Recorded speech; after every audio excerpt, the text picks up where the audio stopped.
Panduan Pengurusan Disiplin Pelajar PPDP ini dilaksanakan bagi memenuhi kehendak tugasan projek 30% bagi kursus PJT 434 Pengurusan Disiplin Sekolah semester 1 sidang akademik 2021-2022. Modul ini menggunakan rujukan utama Panduan Pengurusan Disiplin Pelajar, Hukuman dan Tindakan Negeri Perak. Seterusnya rujukan-rujukan lain seperti Surat Perkeliling Ikhtisas dari laman web Kementerian Pendidikan Malaysia, buku Panduan Pengurusan Murid edisi ketiga menangani salah laku murid di sekolah, dan juga panduan prosedur pengurusan disiplin Pejabat Pendidikan Daerah Segamat Johor.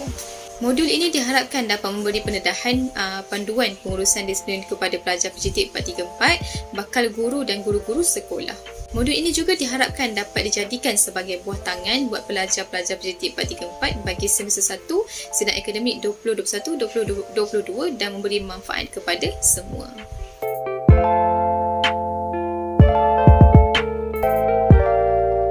Pada bab 1, modul ini membincangkan secara umum tentang konsep dan tujuan pengurusan disiplin serta hukuman dan tindakan.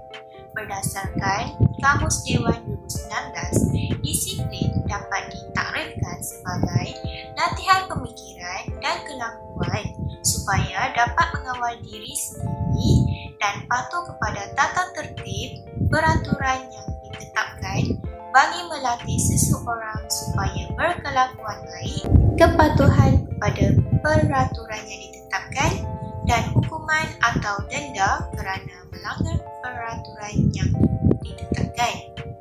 Disiplin di sekolah penting bagi: pertama, memastikan keselamatan dan kesejahteraan staf dan murid. Kedua, mewujudkan suasana yang kondusif bagi pembelajaran. Hukuman pula diartikan sebagai kuasa mengenai hukuman bagi sesuatu salah laku. Hukuman dalam panduan tata cara disiplin sekolah untuk guru besar dan guru ialah pembuangan sekolah, pergantungan sekolah, hukuman dera iaitu corporal punishment, penahanan atau detention, dan amaran.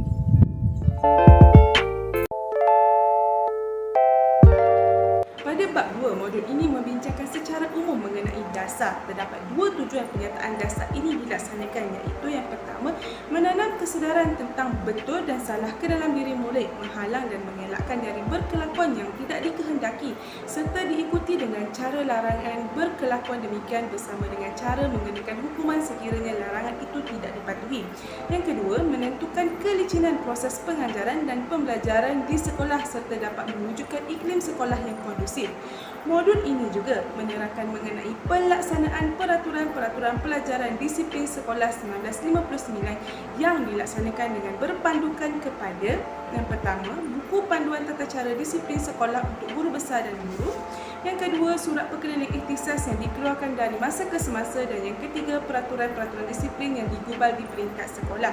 Bukan itu sahaja, bab ini juga menerangkan tentang pengurusan disiplin yang dilaksanakan oleh Kementerian Pelajaran Malaysia pada masa kini yang berpandukan kepada buku-buku panduan disiplin dan surat-surat perkeliling ikhtisas seperti buku panduan am disiplin sekolah-sekolah, buku panduan bagi ibu bapa mengenai disiplin murid-murid sekolah, yang buku panduan tata cara disiplin sekolah untuk guru besar dan guru, buku panduan disiplin untuk pelajar-pelajar, buku panduan bagi mengatasi masalah konten di sekolah, dan yang terakhir, buku panduan pengurusan menangani buli di sekolah.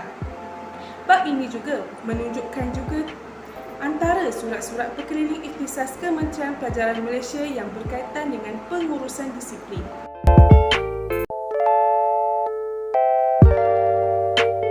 Seterusnya, objektif pengurusan disiplin pelajar. Objektif pengurusan disiplin pelajar ini dapat dibahagikan kepada 4, iaitu yang pertama, memastikan disiplin dan peraturan sekolah dikuatkuasakan. Yang kedua, menyelesaikan masalah-masalah disiplin berpandukan surat perkeliling ikhtisas Kementerian Pelajaran dan arahan Jabatan Pelajaran Negeri. Yang ketiga, melantik pengawas sekolah atau ketua pelajar untuk membantu pihak sekolah menguatkuasakan peraturan sekolah, dan yang terakhir, menuju ke arah kecacatan sifar atau zero defect dalam hal-hal disiplin dan tingkah laku negatif pelajar. Jadi, di bawah pengurusan disiplin pelajar ini terdapat 13 isu utama yang cuba diketengahkan. Antaranya ialah senarai jawatan kuasa disiplin, senarai tugas jawatan kuasa disiplin sekolah, urusan tindakan pelajar ponteng, urusan penyalahgunaan dadah, urusan tindakan salah laku pelajar, urusan kebenaran keluar dari kawasan sekolah, urusan melayani pengaduan pelajar, SOP dan sebagainya seperti mana yang terdapat dalam modul ini.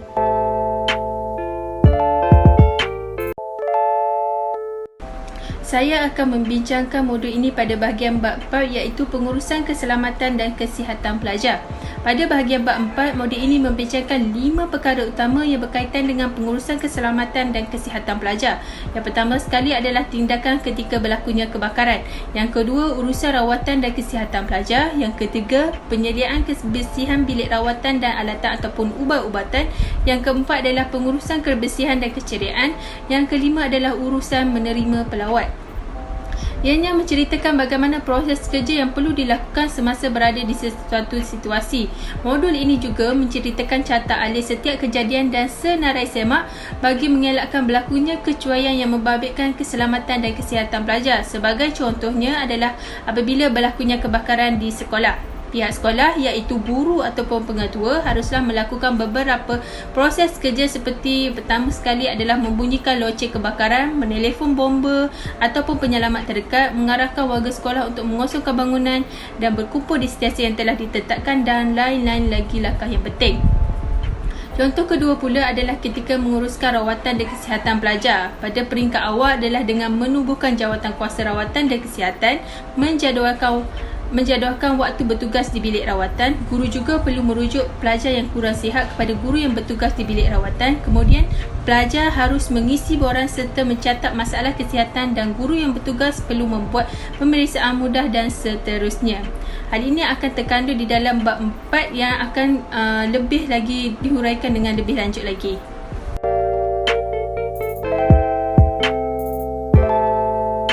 Assalamualaikum dan hai. Seterusnya, bab terakhir dalam modul panduan pengurusan disiplin pelajar PPDP iaitu bab 5. Bab ini menyentuh panduan tata cara disiplin sekolah untuk pengetua, guru besar, guru disiplin dan guru sekolah secara ringkas namun lengkap dan terperinci. Panduan tersebut telah dibahagikan kepada tema, kesalahan, pekeliling rujukan dan tindakan atau hukuman yang perlu diambil oleh pihak sekolah. Dapat 6 tema iaitu tingkah laku jenayah, tingkah laku lucah, antisosial, tingkah laku tidak jujur, tingkah laku tidak sopan dan tingkah laku tabiat habitual. Dalam bahagian ini juga terkandung 54 kesalahan yang dibahagikan mengikut tema-tema yang telah dinyatakan sebentar tadi. Contohnya, kesalahan bergaduh kecil merupakan tema tingkah laku jenayah dan pekeliling rujukannya ialah pekeliling Iktisas bilangan 9 Palang 1975. Pembahagiannya boleh dilihat seperti berikut.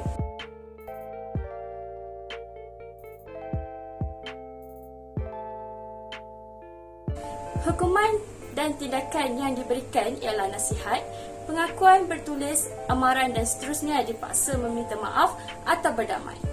Pembahagian dalam panduan tata cara disiplin sekolah dalam bab ini membolehkan para guru untuk melihat tindakan dan hukuman sesuatu kesalahan dengan lebih cepat dan mudah. Sebagai penutup, modul panduan pengurusan disiplin pelajar PPDP ini diharap dapat memberi manfaat dan memudahkan pihak sekolah terutamanya pengetua, guru besar, guru disiplin dan guru sekolah bagi menjalankan tanggungjawab dalam memastikan disiplin pelajar di sekolah terkawal dengan baik. Sebagaimana yang terdapat dalam surat keliling Iktisas bilangan 10 Palang 2001 mengingatkan para guru supaya menghayati dan memahami peruntukan-peruntukan yang berkaitan dengan disiplin murid dan semua guru memikul tanggungjawab bersama dalam hal-hal yang berkaitan dengan disiplin murid dan mereka perlu memastikan murid-murid mempamerkan tahap disiplin yang tinggi. Maka dengan adanya modul ini, guru-guru dapat memberikan hukuman dan tindakan mengikut peraturan-peraturan yang telah ditetapkan dan bukannya memberikan hukuman sewenang-wenangnya kepada pelajar mengikut perasaan dan amarah. Sekian, terima kasih.